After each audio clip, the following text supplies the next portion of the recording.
Hello and welcome to At the Edge of Knowledge. I'm Professor Atila Yüksel. In this series, we will explore the spirit of research, not as a technical process, but as a journey of consciousness, as I said earlier, beginning with being and becoming a researcher and expanding consciousness perspective. We will discuss how the act of inquiry transforms not only what we know, but who we are as knowers. Each episode will open a new chapter in this exploration, questioning how researchers grow, awaken, and expand their awareness through the very process of seeking truth. So let's begin with the sole crisis of tourism studies. Let's be honest. Something inside the field of tourism studies has gone terribly quiet, as if the pulse of wonder that once defined travel has been replaced by the dull rhythm of metrics and management. We say we study journeys, but somewhere along the way we forgot how to journey ourselves. What I want to share with you today is not another keynote, not another policy recommendation. It is a diagnosis, a compassion, maybe even a warning. Because the field we love, this sprawling intersection of travel, hospitality, and human encounter, is facing not a methodological crisis, but a crisis of soul. Let's talk about the beautiful facade of the road behind it. Walk into any conference hall. You will see growing screen graphs, equations, satisfaction indexes, impact factors. We speak the language of precision, of professionalism, of progress, but behind that vocabulary hides exhaustion and a haunting question we no longer dare to ask. What does travel mean anymore? We count arrivals, not awakenings. We optimize experiences, not transformations. We manage hosts and guests, yet understand neither hospitality nor humanity. Our discipline once promised insight into the human urge to move, to seek, to belong. Now it mostly produces consultancy reports and branding strategies. We have turned pilgrimage into packaging. And here is the cruel irony.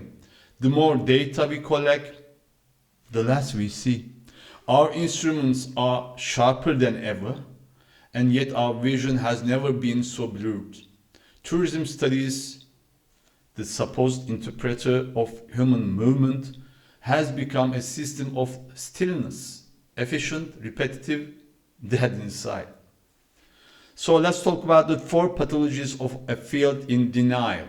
Every sickness begins with denial. We insist we are fine, that the funding is good, that enrollment is stable. But under the spreadsheets lie four deep wounds. Corrupted by commerce, tourism, academia serves two masters, knowledge and capital. Guess which one wins? When every research grant must serve an industry partner, when every question must have a practical implication, truth quietly packs its bags and leaves. We call it impact. In reality, it's intellectual outsourcing. The consultant, as the scholar, and curiosity becomes a client. The imprisoned by conformity. Let's look around. How many truly dissenting voices do you hear? How many journals would dare publish something that bites the hand that funds it? Our conferences are echo chambers.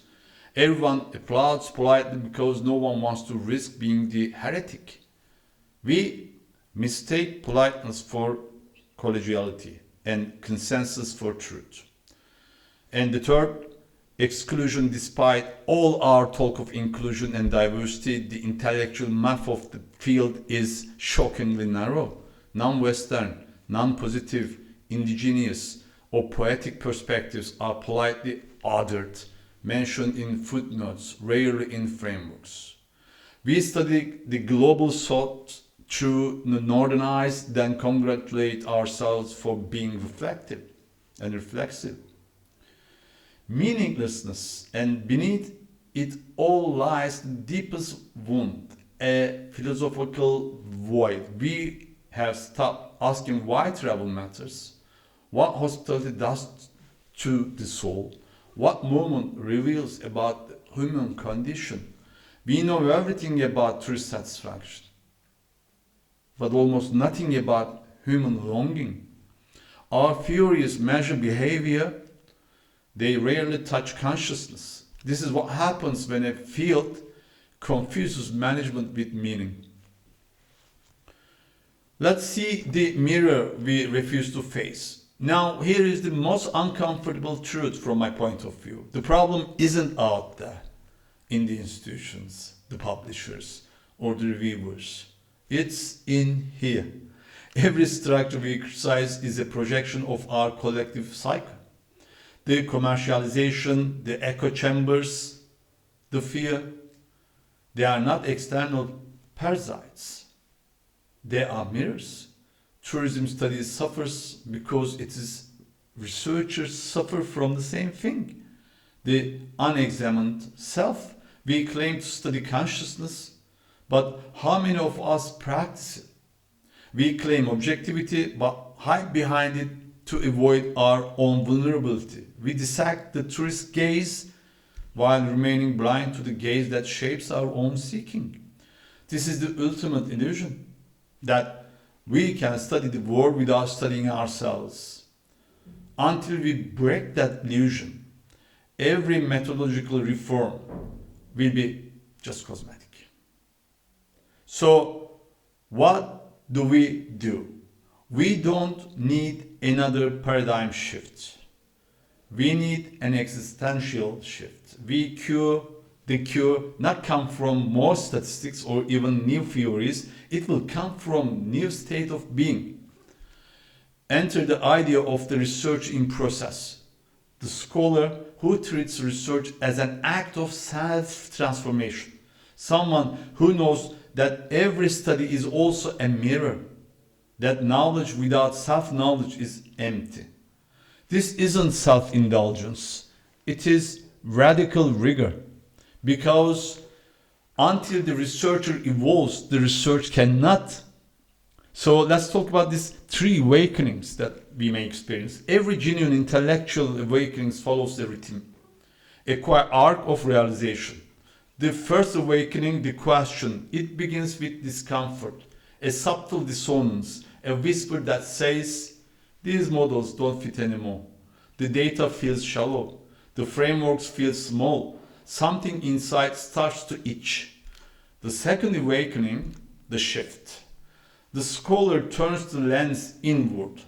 They stop asking only what is happening out there and start asking who is the one asking. The mind becomes both the microscopes and the specimen. The third awakening is the evolution. Awareness expands. Research becomes less about control, more about connection. The world stops being an object of study and becomes a partner in dialogue. From that moment on, the researcher is never the same, and neither is their work. So, let me talk about freedom through awareness. True academic freedom isn't tenure or funding. It's inner freedom. The ability to think without fear, to perceive without the filters of ideology or ego. Every scholar lives inside three spheres. Sphere meaning microsphere, the inner world, your beliefs, biases, and blind spots. Mesosphere, the academic world, it is the norms, rankings, and the silent politics of approval. And the third one, the macrosphere, the cultural world, the myths, that narratives that shape how society defines truth. To move between these spheres with awareness is to taste real freedom. Resonance and dissonance become your compass. When something resonates, you glimpse a higher truth. When it dissonates, you are being invited to grow. This is the practice of consciousness, not philosophy, but survival. Because without awareness, we become instruments of the very forces we think we are studying. So let's talk about the cycle of becoming here. Awareness is not a destination, it's a cycle, the cycle of becoming. It's learning, unlearning, relearning again and again. Every project becomes a small death and a small rebirth. You outgrow your old frameworks only to discover new blind spots. You fail, you see, you begin again, deeper this time. This is not a career strategy, it's a spiritual discipline disguised as research. The researcher in process lives in this cycle permanently. They can't be captured by commercial interests because growth is their currency. They can't be trapped in echo chambers because dissonance is their oxygen. They don't fear failure because failure is their method. In a world obsessed with productivity, they practice presence. So here's an invitation to the rebel. Here is the choice. To your left, the familiar road. Safe, fundable, measurable. You will publish, you will get promoted, you will be cited, and you'll quite die inside. To your right, the road is of becoming. It's darker, lonelier. It offers no certainty, no applause, but it offers something rarer, aliveness. This path demands everything, not just your intellect, but your honesty, your courage, your soul. Because to study travel authentically, you must travel inward. Are you willing to risk being awake? So imagine a new kind of tourism scholarship. Not one obsessed with prediction and profit, but one anchored in awareness, where research proposals begin with the question, what transformation might this work invite inward and in me? Where conferences feels less like competitions and more like pilgrimages of thought, where the field becomes a living organism again, breathing, sensing, evolving. Such a transformation isn't naive, it is necessary, because a field without a soul cannot survive. If tourism studies is to have a future, it must rediscover wonder, not as nostalgia, but as epistemology. So the soul crisis of tourism studies is ultimately the crisis of every academic field that has forgotten its humanity. We are drowning in that data while starving for meaning. We are measuring everything except what matters. But the cure is within reach. Not in another conference resolution, but in a single inner gesture. To look honestly at ourselves and ask, am I a tourist in my own mind, or am I a traveler toward truth?